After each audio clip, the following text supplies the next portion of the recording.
Everyone, welcome back to another video, and if you are new here, welcome to the channel. In this video, we're going to be going through the fight card for UFC 305, Dricus Du Plessis versus Israel Adesanya. The entire card, we're going to be predicting and breaking down every single fight, and then I'm also going to be predicting all the fight card awards that will be given out on this card. So let's kick it off with the first fight of Stewart Nicoll versus Jesus Aguilar. So I'm going to be going with Nicoll in this one because he pretty much doesn't have really any flaws in his game, at least to, the extent that Jesus Aguilar is as an opponent. So Nicoll is very well rounded. He mixes up his strikes very well, especially with the inside leg kicks. He usually throws a combo up top, then uses the inside leg kick to disrupt the opponent from countering, and then he chains his wrestling in very well. The wrestling is probably the best part of his game. He has very quick level changes, and then when he gets it to the ground, he's a BJJ black belt, so he's very good on the ground. If you haven't seen him on the regional scene,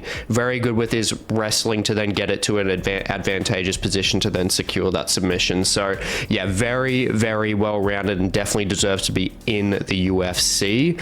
And then when we look at Aguilar, he's got a decent ground game, but his takedown defense is extremely poor.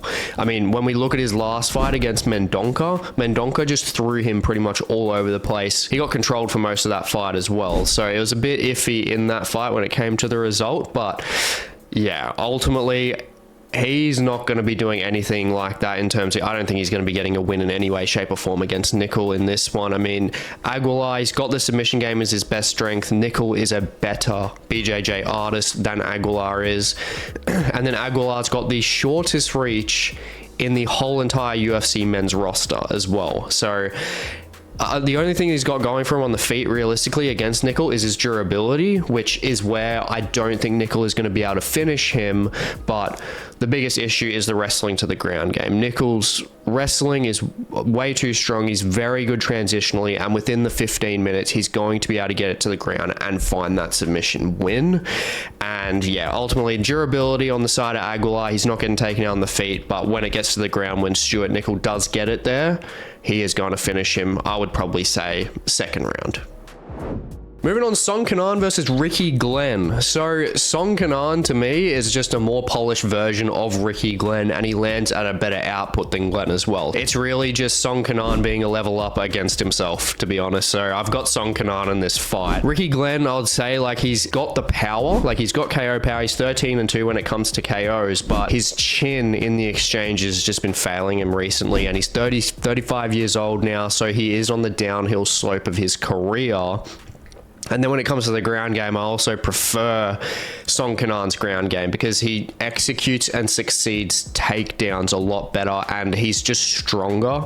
He's a lot stronger when it comes to those positions. He'll be able to outmuscle Ricky Glenn on the ground as well, but I'm taking Song Kenan by a TKO. I see him doing it in the second round, and I think he's going to make it look very dominant.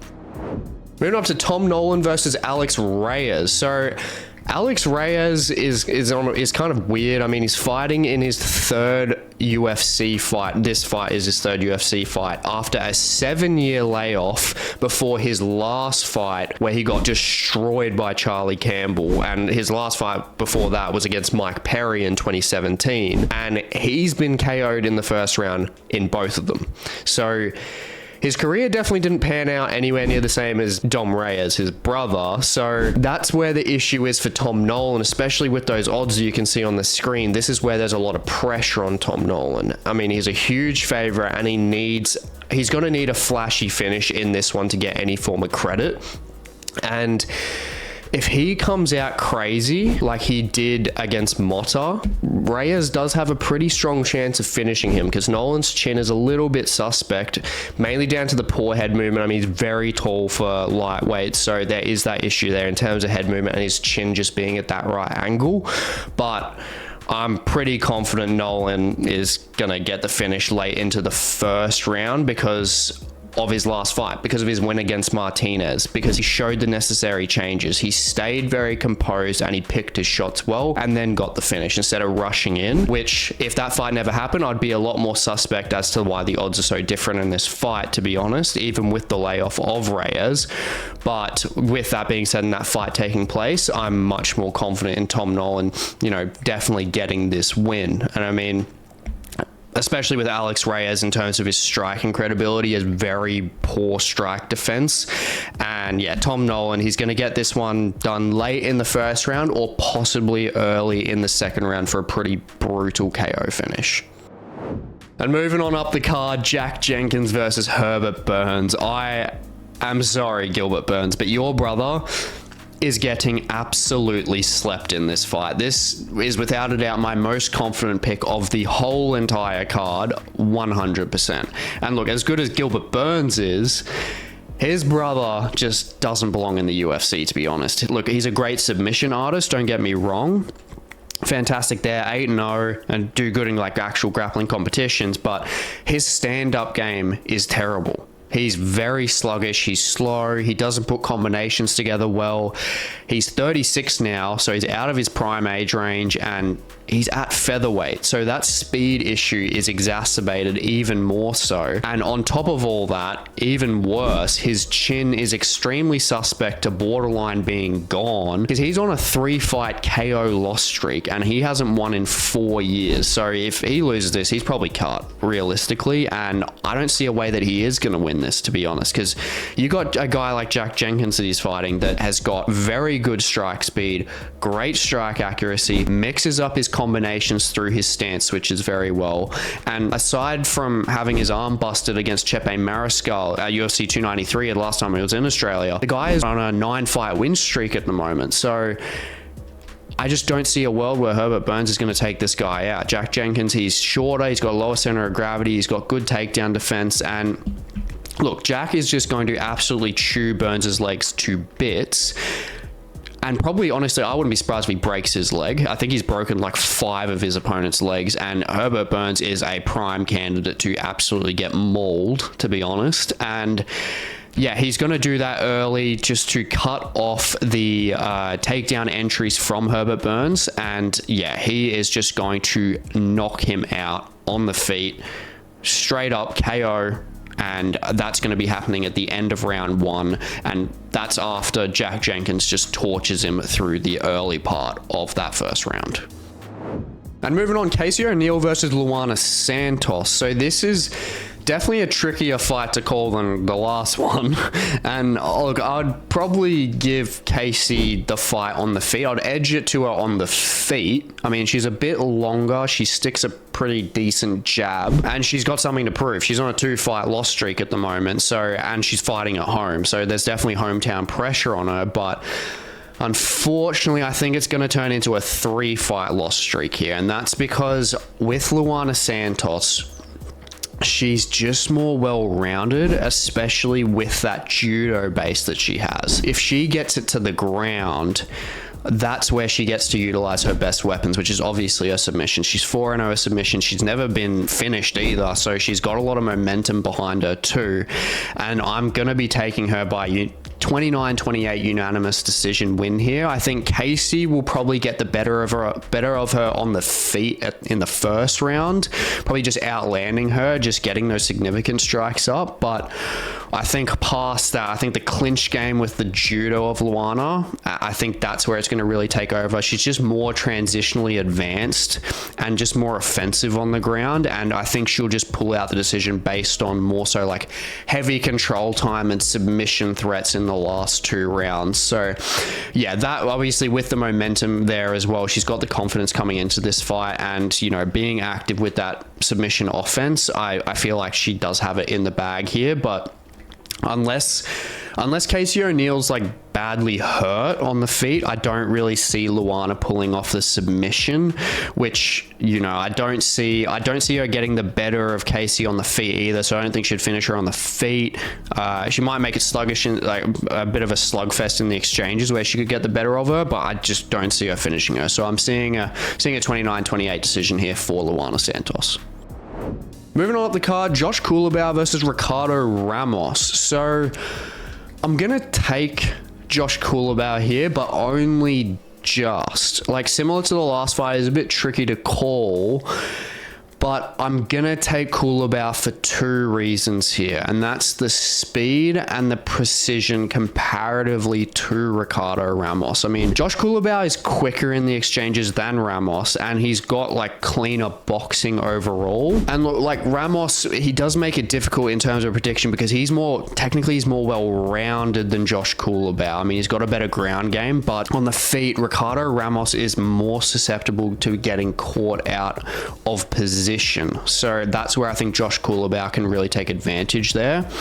And Ramos really loves like his power kicks on his right side, but I see Culibao closing the distance very well because he's not only fast with the hands, he's very fast in terms of just his movement overall. So I think he would do a very good job of being able to cut off the kickboxing range of Ricardo Ramos.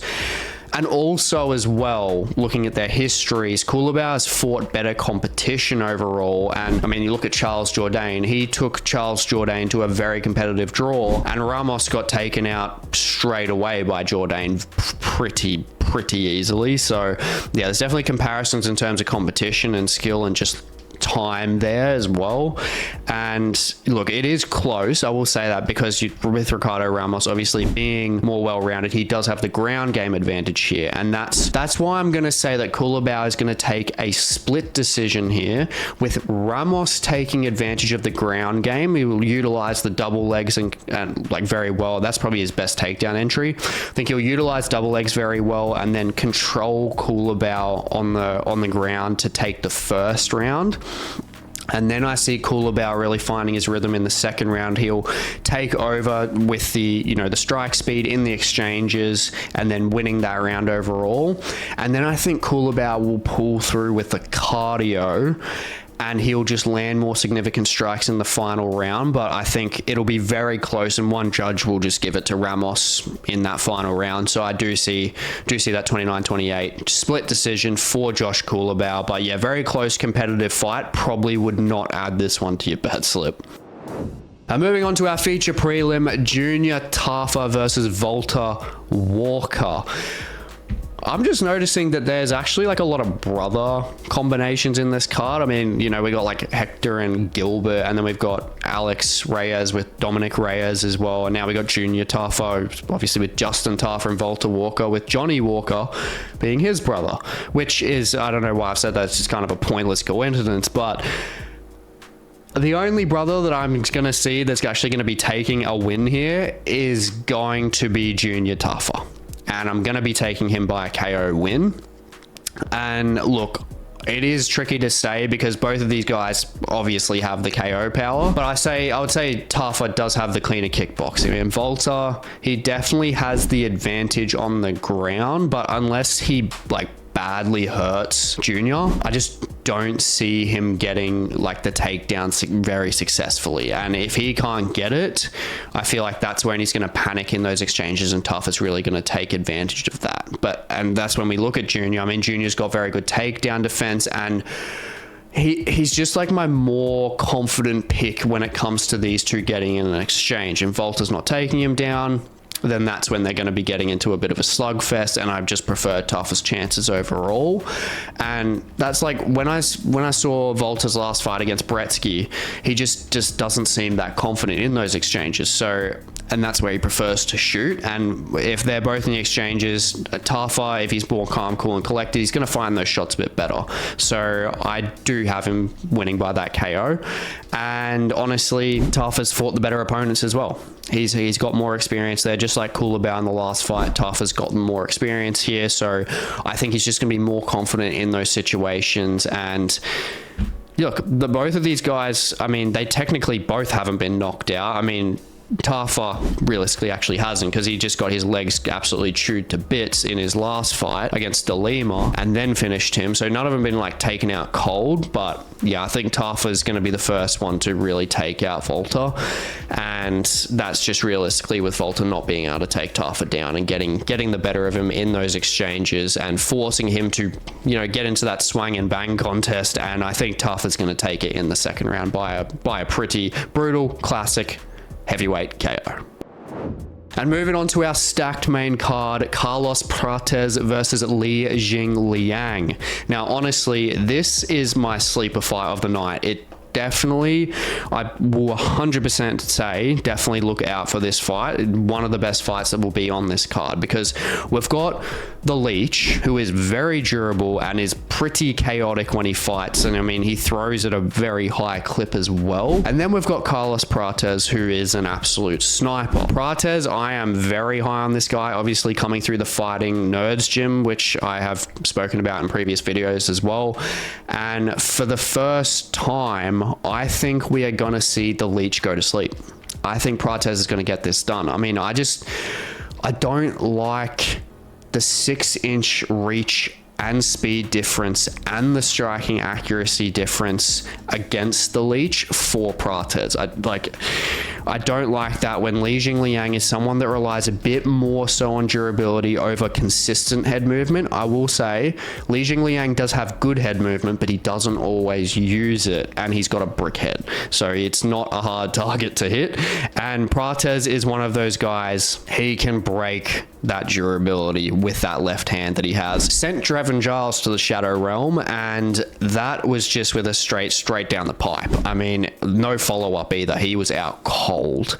And look, Prates, he manages distance very well, and the Leech loves his leg kicks, but with Prates, he has like a 3 to 4 inch leg reach advantage and utilizes his teeps very well as well. So it's going to be really tough for the Leech to get the combinations off without making the fight ugly.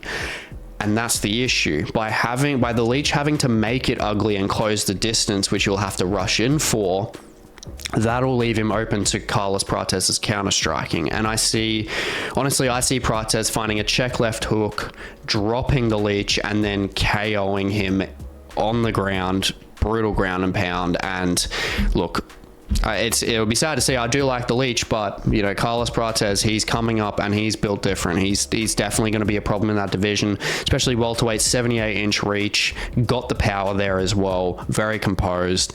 Yeah, he's definitely someone on the come up, so definitely keep an eye out for this guy. And look, I'm not completely counting the Leech out. You never can. I mean, he's got the better of the ground game if he can get the takedown, but his entries just aren't that great. So ultimately, unless his durability can really hold up, I'm taking Prates by the KO in this one. Moving up the card, Tuivasa versus Jairzinho Rozenstruik. So this is obviously going to go one of two ways. Either Rozenstruik puts on a performance similar to like when he fought like Overeem and Gaziv as well, and he'll just like outpoint Tuivasa to a decision, or he'll like outland him completely and then like finish him late in the fight. Or Ty will just walk in there and, you know, find that classic shot of his and just brutally, absolutely floor Rozenstruik. And even though I'm Australian, it's tough, but I'm going to be taking Jairzinho Rozenstruik by a decision win here. And looking at him, I mean, he's one of the faster heavyweights that has always struggled with the more athletic opposition, like Francis Ngannou, Volkov, Jailton Almeida as well. But Ty isn't as athletic as Ngannou or Volkov, and he doesn't have a submission threat like Jailton Almeida. And aside from Ty's like one-punch KO power, there isn't anything that Jairzinho hasn't already seen in there that Ty could honestly offer him. And Jairzinho, he just lands at a higher volume, he's more accurate than Ty, and he's got the longer reach. So I'm pretty content taking him by unanimous decision here, literally just using his kickboxing for 15 minutes, sticking the jab, constantly circling out, and then just outlanding him to steal a decision win from Ty. No Eshe win for this guy. Now moving on up the card, a very fascinating fight, Mateusz Gamrot versus Dan Hooker. So off the bat, I'm probably going to get a fair bit of hate for this, but I actually really enjoy watching Gamrot fight. I actually do like him a lot. And even though, like, obviously in terms of the hate, you know, a lot of people find that his style is very boring, but I do like that someone has his style in any division, because he makes every single matchup like a huge contrast, you know. He makes it very much like he's a puzzle that the opponent needs to solve, because no one else really fights exactly like him. I mean, you know, shooting for takedowns literally at the ankles all the time, and, you know, very, very impressive scrambling and transitional capabilities there as well. And even when he fights guys that are similar to him, like Dariush and Arman Sarukian, the scrambles and the transitions and everything are very fascinating and entertaining to watch, because it's at such a high level. But it's obviously clear as day between Mateusz Gamrot and Dan Hooker that the contrast of styles is huge, because Gamrot is obviously the high pace wrestling and scrambling style fighter, whereas Hooker is the, you know, the composed and rangy kickboxer. And when we look at Gamrot, he statistically on the feet actually lands at a higher clip with more accuracy than Hooker. But with that 5-inch reach disadvantage from Gamrot to Hooker, Gamrot will struggle with the striking to an extent. I mean, we've got to remember Gamrot fought Jalen Turner on 2 weeks' notice, did not gas at all. His gas tank is absolutely fucking insane. He's like Marab level gas tank. And he did a very good job of utilizing leg kicks and using just strike speed in general and lunging in forward to land in those exchanges. And Jalen Turner and Dan Hooker are very similar in stature. So that's where Gamrot, it shouldn't be counted out completely on the feet, because he's very fast, not only with his entries, you know, being literally like the fastest in the division to secure takedowns, but he's also got very fast hand speed as well.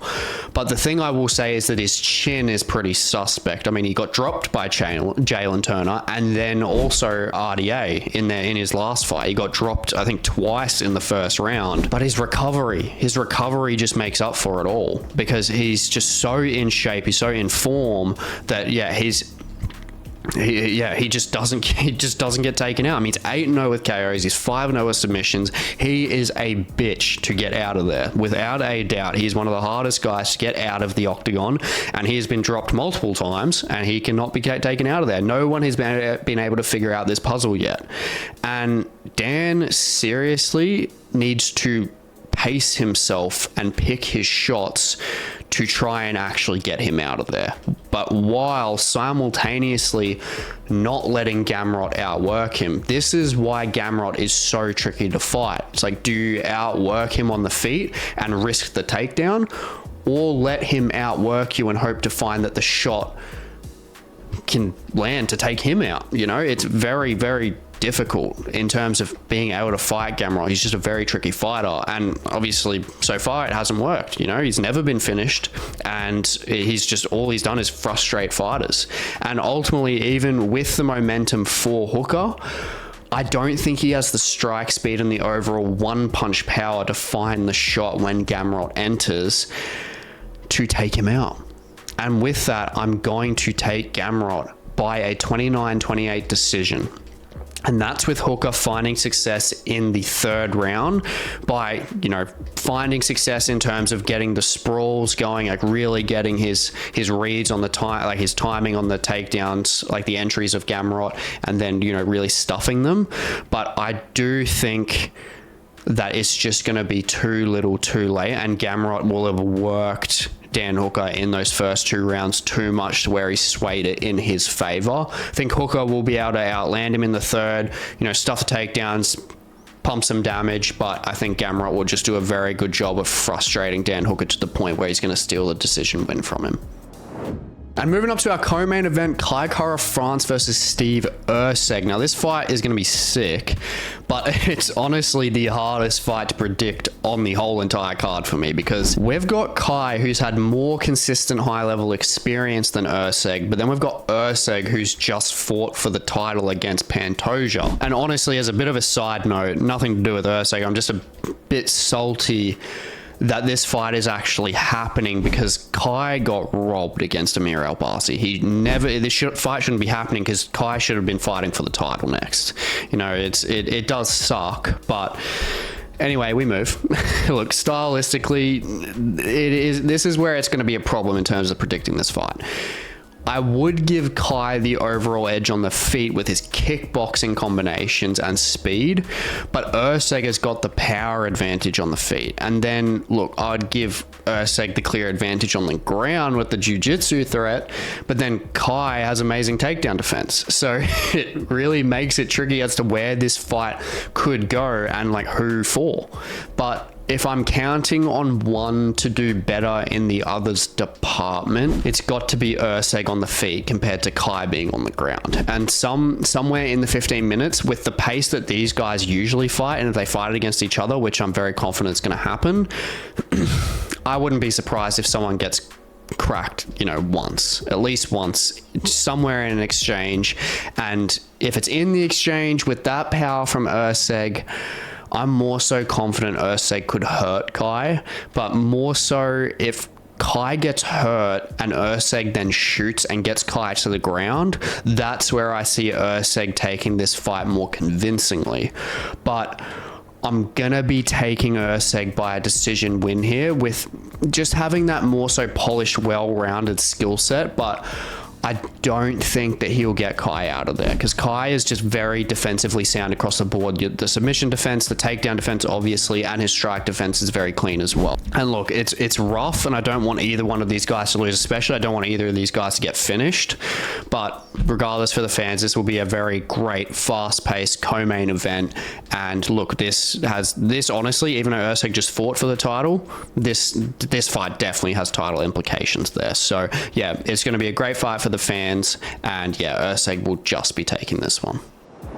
And moving on to the main event, Dricus Du Plessis versus Israel Adesanya. This is without a doubt the fight that I've been most keen for all year, in all honesty. Even last year, like, I've just been wanting this fight for so long, because Israel Adesanya versus Anderson Silva is what really turned me over into being a huge fan of this sport. And it's insane to see that Israel Adesanya has basically like caught up to Anderson in the time that he's been in the UFC. In the time that he has had, he has done an amazing job. He has just absolutely ransacked that whole middleweight division. And look, you have to agree that a motivated Izzy is an entertaining Izzy. I know he's had a lot of decisions here and there, but I mean, like, you look at the fight against like Yoel Romero, you look at Jared Cannonier, you look at these kind of fights, you know, these guys are fighters that are not bringing the fight to Izzy. And Izzy is a natural counter striker. So why would Izzy go out of his comfort zone and then take that risk? You know, if you're the challenger, you want the belt, you come forward, you take the belt. Izzy doesn't have to do anything. And I mean, look, when it comes to the fights that are realistically motivating him, unlike those, I mean, Exhibit A, Izzy murdering Alex Pereira the last time that he was motivated, absolutely killed him. And look, I was there at the Strickland fight at UFC 293. I was there in the arena, and don't get me wrong, styles do make fights, and Strickland fought the perfect fight and 100% deserved the win without a doubt. And it was the perfect fight style to combat Izzy's style. But Izzy didn't want or need that fight realistically. He was putting all the eggs in the Du Plessis basket until Du Plessis injured his ankle. And look, stylistically, I'm so happy we finally got this fight, because stylistically, Dricus Du Plessis is going to bring the best out of Israel Adesanya without a doubt. I mean, Dricus is a guy that I and pretty much everyone else underestimated very hard, because I mean, when he's coming up, you look at his sloppy, awkward striking style, and he had this very suspect gas tank before he had the nose surgery. At least that's what we thought. It's just kind of like, he just looks awkward in the octagon. Realistically, he just looks like he's just kind of like waving about all the time, and he looks completely unbalanced. But I mean, look at that Whittaker fight. I mean, he broke Whittaker down perfectly. He switched to southpaw, put that hand straight down the pipe, and took Whittaker out. And he was like a 4-1 dog in that fight. And look, also, he didn't gas in the Strickland title fight as well. I do think that Strickland edged that fight, to be honest. I do think Strickland won, but I'm happy that Du Plessis won at this point, because we got this fight, and this is the fight that I realistically the only one I actually wanted. But yeah, Du Plessis showed a fantastic gas tank in the title fight, went 5 rounds, no problem, and he's definitely technical on the feet. As weird as he looks and as sloppy as he looks in his style and his unorthodox kind of style, he's definitely skilled on the feet. So Izzy has definitely got one of the hardest fights in middleweight in front of him in his whole entire history, without a doubt. It's top two, probably literally Whitaker and Alex Pereira, obviously, as well, right up there with them. And look, honestly, I am going to take Israel Adesanya by a highlight reel finish. And this is bias aside as well, because Dricus is a forward pressure freight train that really likes to not let the opponent breathe, whether it's through like him coming forward and just flinging flurries. I mean, he's got a lot of power there, or he goes to level change and then he just throws them around and ragdolls them. But Izzy is one of the best, if not the best, counter strikers, not just in the UFC, in the whole of MMA in general. And I mean, the proof is concrete with what he did to Whitaker, with what he did to Costa, with what he did to Alex Pereira. And look, a simple fact is Dricus has not fought someone with that much power while simultaneously countering his striking style. I mean, Izzy is just too fast in the exchanges, and look, we will see Dricus lunge in with a straight strike with Izzy slipping, and then I think he'll land a clean check hook, Paulo Costa style. He'll wobble Dricus, and then Izzy will tee off, drop him, and then split him from consciousness with the ground and pound in the third round. That's what I'm calling my specifics on. I confidently believe that the KO will be the outcome. But that being said, you know, you got to give credit to, I have to give credit to Dricus.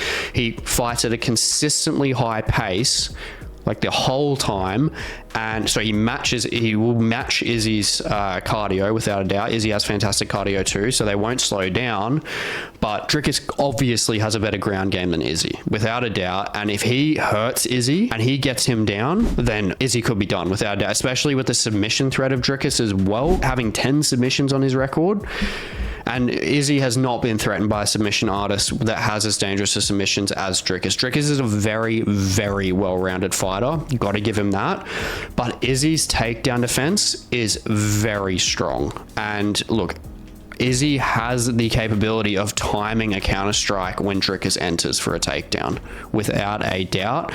And look, if it gets to the ground, honestly, especially like with Dricus's frame, like Izzy will be in trouble. I will not deny that, without a doubt. If Dricus gets him to the ground, I 100% favoring Dricus in this fight then. But ultimately, with Izzy having the 4-inch reach advantage, the speed, the strike defense, the movement, and the counter striking as well, and that counter strike accuracy, I think he's getting this one done by a brutal KO ground and pound finish in that third round.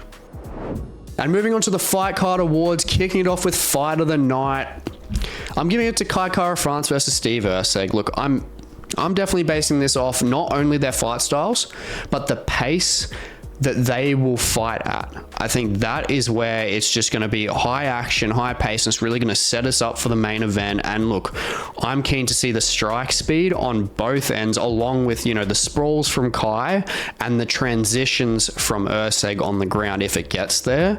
But I mean, if it stays on the feet, Erceg's power versus Kai's hand speed.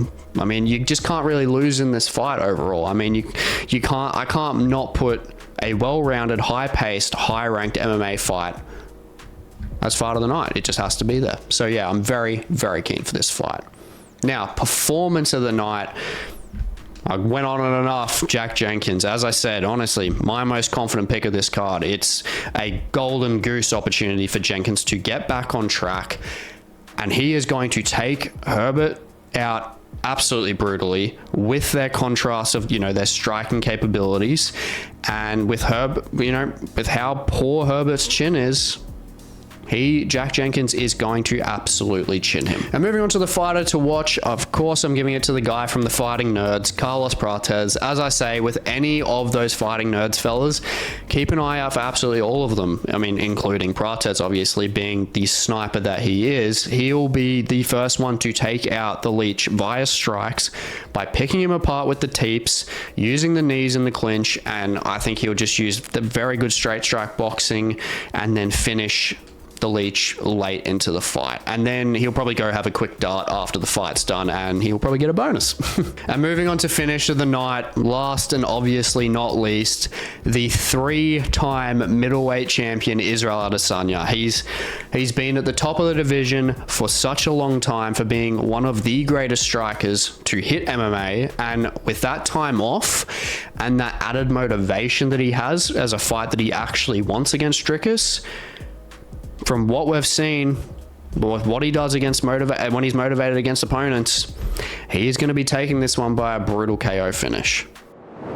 Now, if you've enjoyed this video and you want to see more MMA-based content, definitely check out my Tony Ferguson versus Paul Felder mythical matchups video, where I look and analyze Tony Ferguson when he was ranked number 2 in 2018 in the lightweight division, the absolute boogeyman of that lightweight division, against the very hard-hitting, durable game Paul Felder in 2018 when he was on a 3-fight KO streak, to see who would have won if they actually did match up. And with that, please definitely like, comment, subscribe. It really goes a long way for the channel, and I will catch you in the next one.